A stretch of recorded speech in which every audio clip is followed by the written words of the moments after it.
Winnipeg Police unveiled their new helicopter Monday at Canadian Forces Base Winnipeg, taking Premier Greg Selinger and Mayor Sam Cates on the chopper's first ride. Police Chief Keith McCaskill says that the chopper will be patrolling the skies in about a month, once officers have had some time to train on the new bird.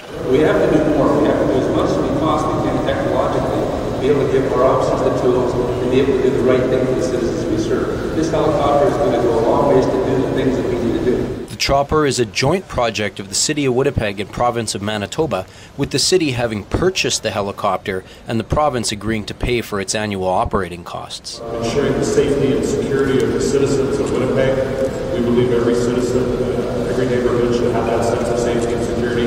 This is an additional tool to enable that to happen. The helicopter will be housed here at Canadian Forces Base 17 Wing, where the expertise already exists and security is tight.